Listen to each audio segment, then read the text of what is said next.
Good morning everybody, সবাইকে অনেক নতুন একটা ব্লগে তোমাদের অনেক স্বাগত। যদি আজকে মর্নিংটা গুড না, ঘুম থেকে উঠেই মাথাটা গরম হয়ে গেছে। আজকে একটু ভোরবেলা উঠেছি, কারণ সকালবেলা আমার বাথরুম থেকে এসে, তো পটি থেকে এসে জামা কাপড় ছাড়ার পরে ওই ঘরে গেছি। যাওয়ার পরে দেখি কি অবস্থা, তোমাদের দেখাচ্ছি তারা। তো সকালবেলা এসে দেখি এই অবস্থা। দেখো, এখানে ফলের ঝুড়িটা ছিল, এখানে কলা, কালকেই কলা এনেছি আমি এক ফানা, মানে এক ফানা বলতে কি, মানে টোটাল 12টা আর কি।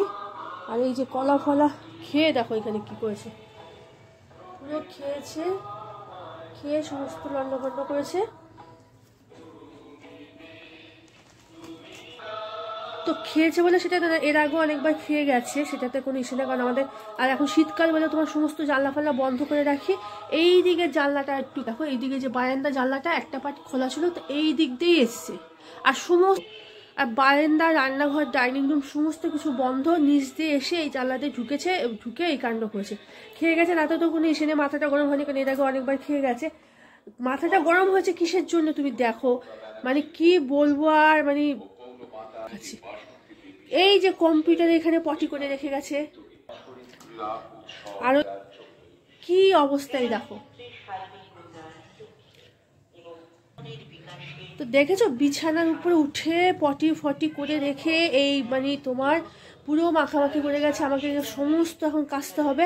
এমনি ঠান্ডা রেগুলার জামা কাপড় কত বেড়ে, প্রত্যেক দিনে কাচাকুচি থাকে, বাচ্চা থাকে, প্লাস নিজেদের জামা কাপড়। করোনার পর থেকে না জামা কাপড় কাচার জন্য অনেক বেশি বেড়ে গেছে।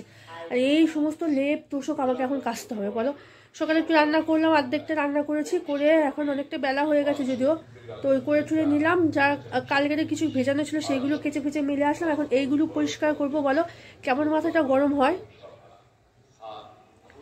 তুই করে গেছিস খেয়ে গেছিস, ঠিক আছে, আবার খেয়েও গেছে, আবার পায়খানা টায়খানা করে রেখে গেছে, কেমন মাথাটা গরম হয় বলো।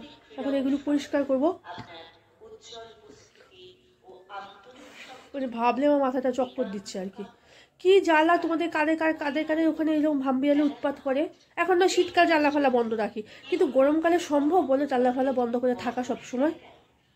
কখন এসে কি উৎপাত হয়েছে। ঠাকুর ঘরে তো প্রত্যেক দিনই মানে মানে কোথাও ঠাকুর ঘরে দরজা খোলা রাখা যায় না, খোলা রাখলে সেখানে তোমার ভাম্বিয়াল ঢুকে সমস্ত ঘটাই কলা বলো এমনি ফল জ্বালাকে সব নষ্ট করে দেয়। আর এখন কি করেছে দেখো, এগুলো পরিষ্কার করতে কত সময় লাগবে শীতের মধ্যে জামা কাচাকুচি করতে। এই জন্য মনটাও খারাপ, মাথাটা তো আরো গরম হয়ে যাচ্ছে। তো এই যে লেগে পড়েছি আর কি, কি কি বলবো, কিছু বলার নেই আর কি। তো সারা ঘর তো লন্ডভন্ড, তো পরিষ্কার করতে লেগে গেছি। প্রথমে যা যা নিচে পড়েছিল সেগুলোকে পরিষ্কার করলাম। আর এই দেখো যে 100 কিশমিশ পুরো খাওয়াই হয়নি, সেইটাকে তোমার যে কিছুটা প্যাকেট খুলে কিছুটা খেয়ে গেছে, হয়তো কি করেছে ভগবানই জানে। আর এক ফানা কলা তো বললাম, মানে টোটাল মানে 1 ডজন আর কি, যেটাকে বলছে 1 ডজন কলা খেয়ে গেছে। আমি গতকালই নিয়ে এসেছি আর কি।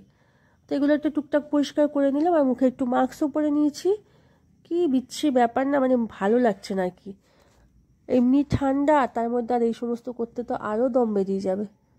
তো যাই হোক, করতে হবে, কিছু করার নেই আর কি। রান্নাবান্না তো অর্ধেকটা করে এসেছি, করে এসে এগুলোকে পরিষ্কার করি। প্রথমে বিছানায় যা যা ছিল সেগুলোকে একটু পরিষ্কার করে নিলাম। তারপর টেবিলটাকে একটু ধুয়ে দিয়েছি, টেবিলটা জানলার মধ্যে রেখে ধুয়ে দিয়েছি। আর তারপরে বালিশের কভার টভারগুলো মোটামুটি একটু পরিষ্কার করে নিলাম।